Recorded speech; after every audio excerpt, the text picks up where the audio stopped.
Welcome to this explainer. Let's just jump right in, shall we? Today we are exploring a really profound biblical pattern found all throughout ancient texts.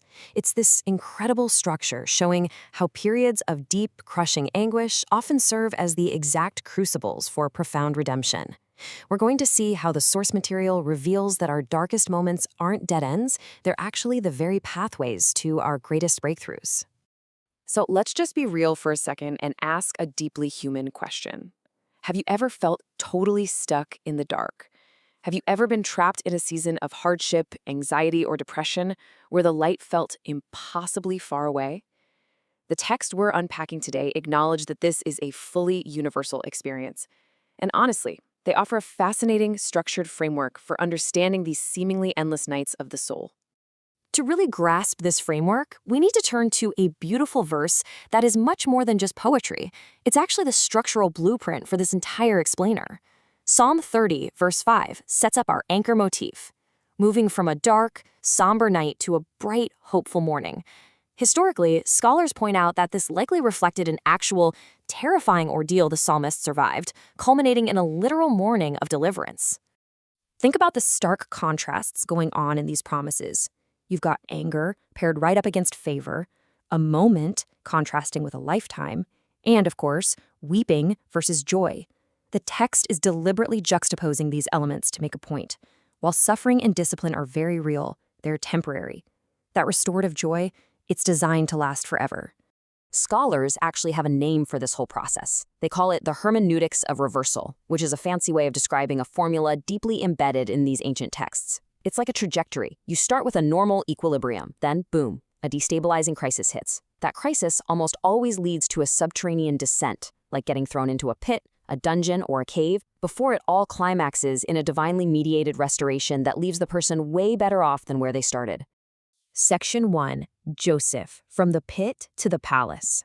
So, Joseph's entire narrative in Genesis is basically one massive roller coaster of drops and climbs. And listen, he wasn't just having a bad day when his brothers turned on him. He was violently thrown into what the Hebrew calls habor, a waterless pit or cistern. Rabbinic commentary, like the Talmud, points out that while there wasn't water in there, it was swarming with snakes and scorpions. We are talking about a terrifying pitch-black descent into total isolation and the absolute threat of death. But wait, it actually gets worse. Even after he escapes that first pit in Canaan and gets sold into servitude, Joseph faces another devastating drop. He's falsely accused and tossed right into the Beit HaSohar, an Egyptian royal dungeon. This is a space of extreme confinement. His emotional state hits absolute rock bottom here, especially because the chief cupbearer he helped completely forgot about him. Joseph was totally, utterly abandoned in the dark. And this is exactly where our pattern kicks into high gear. Pharaoh has a dream, and suddenly, God elevates Joseph straight from the pit to a position of immense national power. The text even deliberately uses that same word, bor, or pit, when he's pulled from the dungeon to link his two escapes together. The dark, cold reality of the prison suddenly just bursts into the warm, vibrant life of the palace. His crisis wasn't a mistake. It was the exact vehicle for his elevation. Let's move to Section 2, Hannah, from tears to motherhood. Now, Hannah's descent wasn't into a literal hole in the ground made of dirt and stone. Hers was a deeply emotional pit.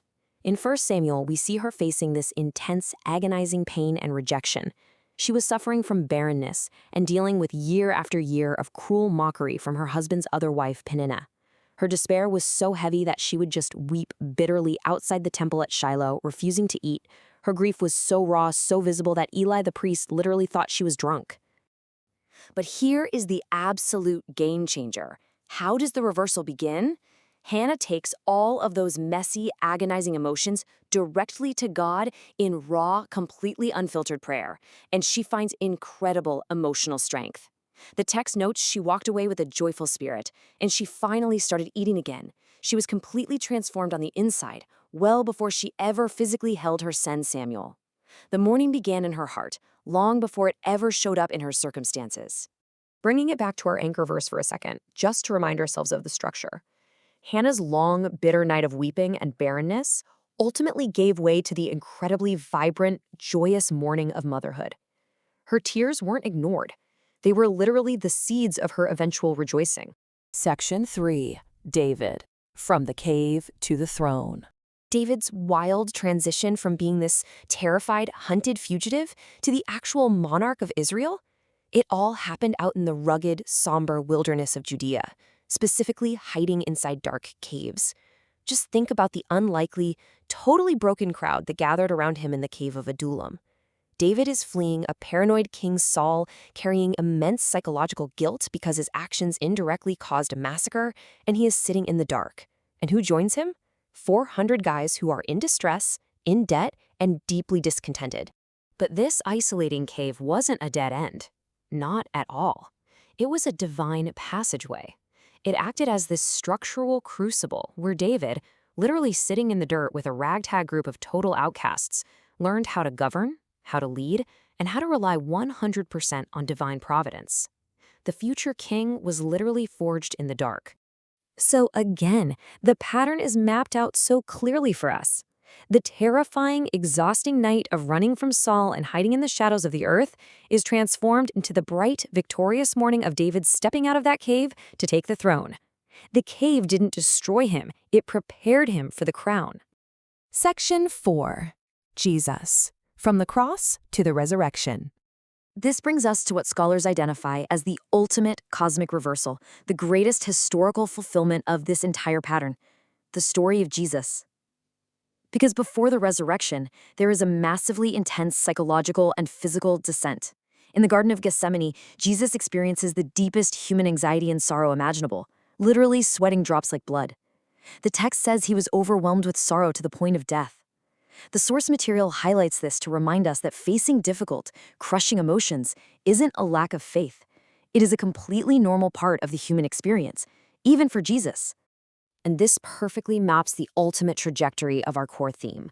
We go from the darkest, most constrained night in human history on Friday at the cross, moving straight into the cold, subterranean silence of the tomb on Saturday, and then exploding into world-changing, barrier-breaking joy on Sunday morning.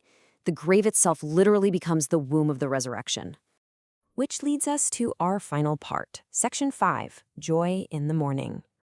We really need to talk about what this biblical concept of joy actually means for us, because it's way different than how we use the word today. The Hebrew word in our anchor verse is rinna. It does not mean some fake, toxic positivity that pretends pain doesn't exist. It means a deep, ringing cry of prayer mixed with a song of praise. It is completely capable of coexisting right alongside sorrow. Jesus himself used the intense pain and immense joy of childbirth to explain exactly how grief and joy can happen at the exact same time. So what's the takeaway? It means your suffering isn't just some random, arbitrary roadblock to be forgotten. Just like the resurrected Jesus still kept the scars on his hands, the morning joy doesn't just replace your night of weeping, it redeems it. That dark night is the very mechanism, the exact crucible, through which your new life and morning joy are born. So, for the final time, let's anchor ourselves in this beautiful promise. Imagine the somber, terrifying nights of Joseph's pit, Hannah's bitter tears, David's cold cave, and the absolute finality of the tomb. All of them, inevitably, giving way to the warmest, most vibrant sunrise imaginable. The night is very real, yes, but the morning is guaranteed. I want to leave you with a provocative thought to chew on today. Look at whatever challenge you are facing right now. How might the very dark place you find yourself in today, your pit, your cave, your season of weeping, be the exact crucible that is being used to forge your morning joy?